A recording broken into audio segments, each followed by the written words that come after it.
Halo bestinya kata Ani. Besti, kasus Nikita yang belum juga P21 untuk dugaan tindakan pemerasan dan pengancaman karena 2 kali berkasnya dikembalikan oleh kejaksaan memang terus menjadi sorotan publik, termasuk para praktisi hukum, seperti salah satunya Niki Kili-Kili, di mana menurutnya harus di SP3, dan jika itu terjadi, Niki pun mengatakan pihak Nikita Mirzani bukan hanya bisa menjerat Reza Gladys dengan 7 tahun penjara dengan dugaan laporan palsu, tapi juga bisa meminta ganti kerugian atas berhentinya penghasilan selama ia di penjara melalui jalur perdata yang jumlahnya bisa sangat besar. Apabila penghasilan Niki biasanya 1 hari 200 juta bisa dikalikan 3 bulan. Nah, begitu masa penahanannya kan sudah lewat, dia boleh mengajukan perpanjangan, kan udah 3 kali ini. Iya.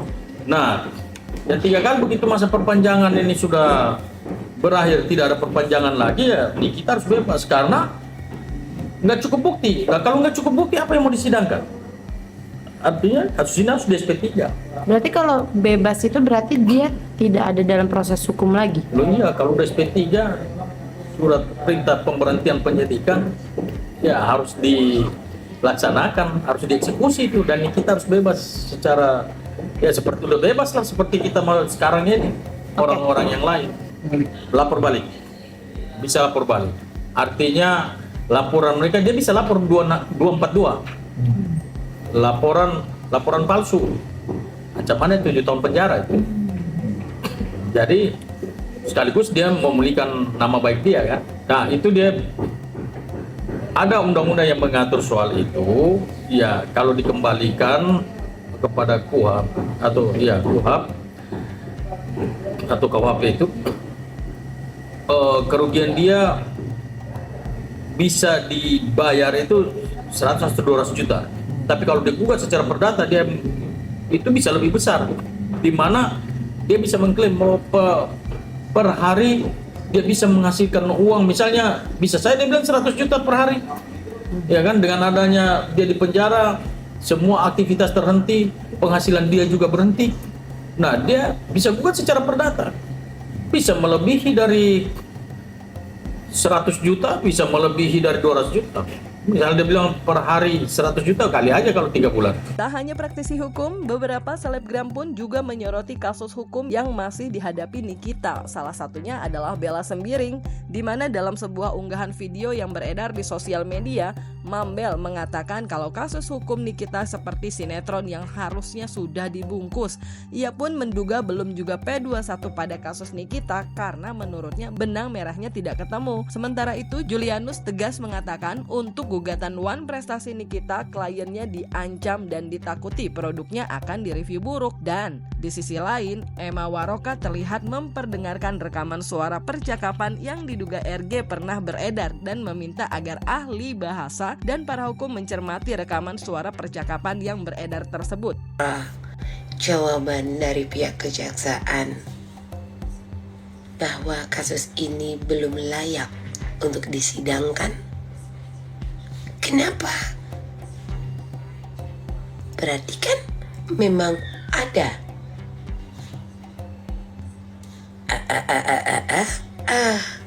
Karena nggak ada benang merahnya. Gimana mau disidangkan?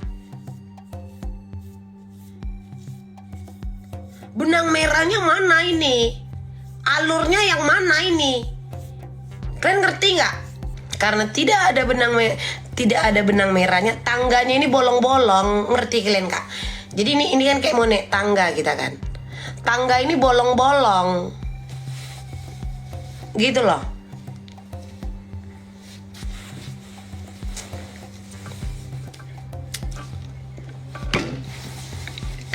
Jadi ibarat sinetron ini udahlah bungkus aja, napa sih? Daripada capek-capek syuting terus. Nggak capek kalian? Hah? Take ulang. Kalian ngerti nggak? Kalau orang lagi syuting, lagi stripping itu kan kak. Maksudku gini. Kalau pemainnya ini bolak-balik take ulang, retake. Kasian loh tim-tim di sana. Udah bungkus aja, napa sih? Kejaksaan. Ya jadi begini, kalau tuh soal P19 itu antara penyidik dan jaksa penuntut umum, itulah merupakan kewenangan mereka.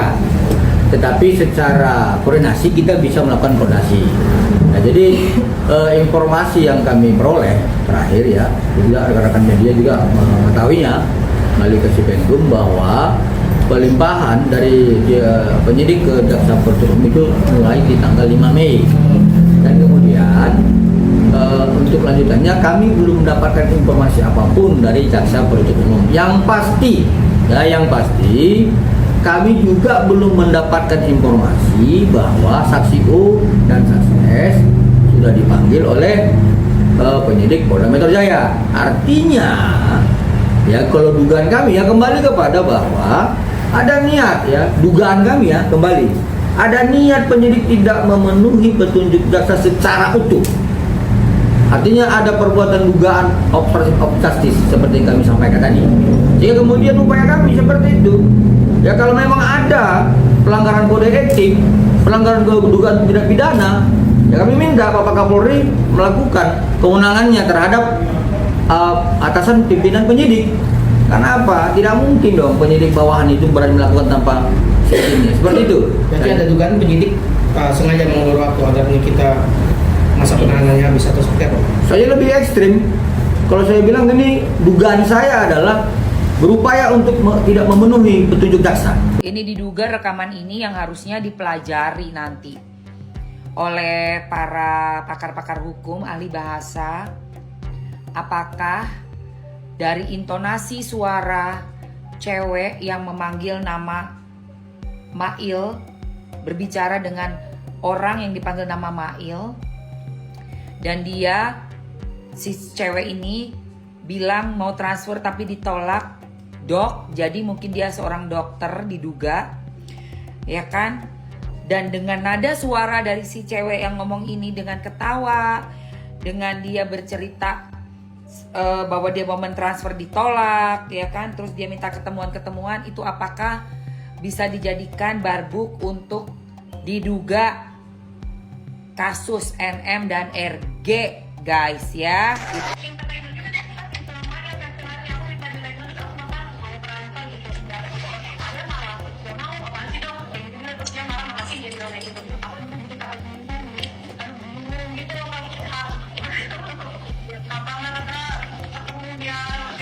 Kapan lah Kak ketemu?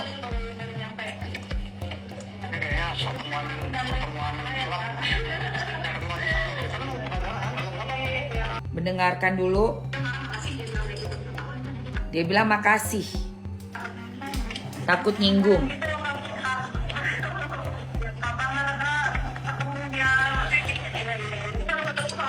Kapan lah Kak ketemu, ya kan?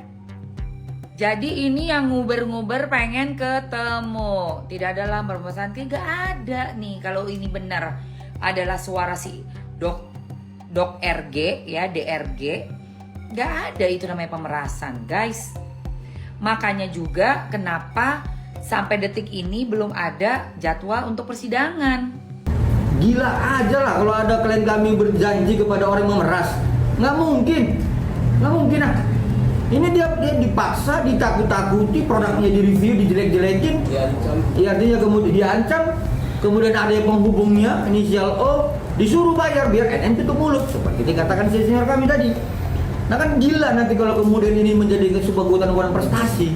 Ya kan gitu. Masa ada orang yang ditekan, diancam, kemudian sepakat membuat perjanjian, lalu kemudian ada di situ saksi ya sebagai tergugat Kapolri Kejagung. Aneh. Sementara itu, Besti, Nikita Mirzani yang juga melaporkan perihal bukti rekaman yang diduga ilegal yang dijadikan bukti pihak seteru untuk menjerat Nikita Mirzani juga diduga ditanggapi dukungan oleh praktisi hukum, di mana menurutnya hal tersebut masuk kategori mendapatkan barang bukti dengan cara tidak benar dan bisa disingkirkan oleh hakim. Kalau alat bukti yang dipakai sekali lagi adalah rekaman percakapan yang dilakukan secara diam-diam, yang sepengetahuan saya juga sudah dilaporkan oleh Nikita Mirzani ke Polda Metro Jaya kalau saya nggak salah, maka rekaman percakapan itu sangat terlarang, melanggar HAM, dan itu masuk kategori unlawful legal evidence, mendapatkan bukti dengan cara-cara yang tidak benar. Sehingga pada saat pertarungan di pengadilan, maka alat bukti rekaman itu akan dikesampingkan oleh hakim sehingga tidak gampang, tidak bisa dibuktikan telah terjadi peristiwa pemerasan. Ditambah lagi kalau tidak bisa dibuktikan mens rea dari seorang Nikita Mirzani bahwa Nikita Mirzani melakukan ada niat untuk melakukan pencucian uang dengan bentuk menyamarkan dan sebagainya, tidak bisa dibuktikan ada niat itu untuk menyamarkan uang yang didapat, maka menurut saya pun dalam analisa akademik saja ini bahwa tindak pidana pencucian uang itu pun tidak bisa dibebankan kepada Nikita Mirzani karena pembuktiannya tidak sesederhana yang dibayangkan. Dan satu lagi yang menarik dari tindak pidana pencucian uang, ada pembuktian terbalik. Kalau Nikita Mirzani kemudian membuktikan bahwa uang yang dia peroleh juga dari hasil kerja dia, ingat dari hasil kerja. Artinya apapun itu, selama itu memang dari hasil kerja, maka tindak pidana pencucian uang sebagaimana dalam pasal 3 dan pasal 4 menurut saya akan sulit dibuktikan dalam pertarungan di pengadilan. Tapi analisa ini hanya analisa secara akademik, bahwa kalau alat buktinya sekali lagi rekaman yang seperti itu, maka rekaman itu tentunya akan diabaikan oleh hakim. Dan di sisi lain, Besti, Reza Gladys yang juga diduga banyak mendapatkan tudingan warganet sebagai salah satu mafia skincare mengaku dengan apa yang telah diupayakan untuk produknya hanya bisa berserah dan berikhtiar. Karena bagi Reza maupun sang suami mengaku tidak pernah berniat jahat pada orang lain. Dan kuasa hukum dari Reza pun menduga gugatan Wan Prestasi hanyalah modus dan berharap agar pihak kepolisian mengabaikan gugatan Wan Prestasi tersebut. Karena yang jadi masalah adalah kasus pidana dugaan pemerasan. Pelajaran yang berharga, kita jadi manusia hanya bisa berusaha, hanya bisa berikhtiar. Tuhan, segala sesuatu Tuhan yang menentukan. Yang paling penting adalah kita sudah melakukan yang terbaik. Melakukan yang terbaik, dan kita tidak pernah melakukan hal-hal yang tidak menyenangkan orang lain. Atau berniat jahat terhadap orang lain. Gugatan perdata dimaksud yang bisa digunakan adalah apabila dia menyangkut mengenai alas hak atas sesuatu. Jadi harus ditentukan dulu alas haknya jelas, baru pidananya bisa menjadi lebih terbuka. Tapi dalam konteks ini, kita lihat kembali, yang dipidanakan ini bukan mengenai alas hak, tapi yang dipidanakan adalah perbuatan melawan hukum berupa tindakan memeras atau meminta uang, yang menurut Mail gunanya adalah untuk tutup mulut. Jadi kalau uang untuk tutup mulut ini bukan alas hak. Karena bukan alas hak, tidak perlu ditunggu ada putusan perdatanya, bisa langsung pidananya berjalan. Jadi sebenarnya ini hanya modus daripada mereka, seolah-olah ada peristiwa perdata yang harus ditunggu supaya pidananya bisa berjalan. Tapi dalam hal ini tidak tepat, karena yang dilaporkan bukan mengenai alas hak, tapi adalah uang tutup mulut yang diminta oleh Mail. Itu yang dipidanakan. Sementara yang mereka gugat adalah Wan Prestasi. Wan Prestasi ini kan ingkar janji. Ingkar janji ini kita lihat lagi, yang berjanji siapa? Dalam gugatannya Wan Prestasi ingkar janji dikatakan bahwa ada Reza Gladys, ada Taubah Mufid, ada Kapolri, ada Kejaksaan Agung. Pertanyaannya, apakah benar Kapolri sama Kejaksaan Agung ikut waktu membuat perjanjian? Nah, kalau nggak ikut Kapolri sama Kejaksaan Agung membuat perjanjian, kenapa dimasukkan dalam gugatan Wan Prestasi? Modusnya kelihatan, ya. Di sini jelas kelihatan modusnya. Jadi dalam hal ini kita berharap kepada pihak kepolisian supaya kasus ini jangan terganggu oleh adanya gugatan Wan Prestasi ini. Sebab Wan Prestasi yang digugat ini adalah mengenai uang 4 miliar, sementara yang dilaporkan adalah tindakan mereka memeras Dr. Reza yang terbukti dengan adanya perkataan daripada Mail bahwa dibutuhkan uang, katanya apa? Ini mulutnya Nikita ini harus ditutup pakai uang. Nah, jadi itu yang dipidanakan. Uang yang untuk menutup mulut ini yang dipidanakan, bukan masalah hak atas uang 4M. Jadi kita berharap supaya pihak kepolisian mengabaikan saja masalah Wan Prestasi ini. Tidak apa-apa, biarlah perkara perdatanya tetap jalan, tapi perkara pidananya tetap dilaksanakan sebagaimana mestinya. Demikian mungkin teman saya. Nah, tak hanya berharap agar pihak kepolisian mengabaikan perihal gugatan Wan Prestasi yang dilayangkan oleh kubu Nikita Mirzani, Julianus pun mengaku telah melakukan upaya hukum lainnya nih, di mana ia meminta agar gelar perkara khusus yang diajukan bisa dilakukan dengan upaya 3 hari menyambangi Mabes Polri dan menyurati Kapolri, Irwasum hingga Propam dan Sidik dan menduga adanya obstructive of justice di kasus kliennya tersebut. Terkait tentang kegiatan kami selama 3 hari ini menyambangi Mabes Polri, yaitu menyurati Bapak Kapolri, kemudian Irwasum, lalu kemudian Divisi Propam, lalu kemudian Karawai Sidik, yang pada intinya adalah pertama, kami ingin terjadinya gelar perkara khusus terhadap laporan klien kami Dr. Reza Gladys yang kami duga bahwa ini adanya perbuatan obstruction of justice. Ya, kami indikasi yang kami sampaikan tentang adanya perbuatan dugaan obstruction of justice adalah terhadap beberapa hal yang kami sampaikan sebelumnya kepada rekan media. Ya, yang pertama, kami sangat keberatan ketika peristiwa hukum 27 Oktober 2024 dan peristiwa hukum 27 November 2024 tidak masuk dalam berkas perkara pelimpahan ke jaksa penuntut umum. Itu yang pertama. Nah, yang kedua, di dalam gelar perkara khusus ini dalam peraturan Kapolri nomor 6 tahun 2019 di pasal 33, kami ingin agar penyidik menyampaikan di dalam gelar perkara khusus tersebut tentang apa kendala-kendala terhadap apa yang kami sampaikan barusan. Kemudian lanjutannya kami ingin di dalam gelar perkara tersebut agar penyidik membuka secara terang-benderang hasil lab forensik yang telah dilakukan terhadap HP yang sudah disita terkait HP milik inisial O dan inisial S, agar peristiwa hukum 27 Oktober 2024 dan peristiwa hukum 27 November 2024 dapat dikaitkan.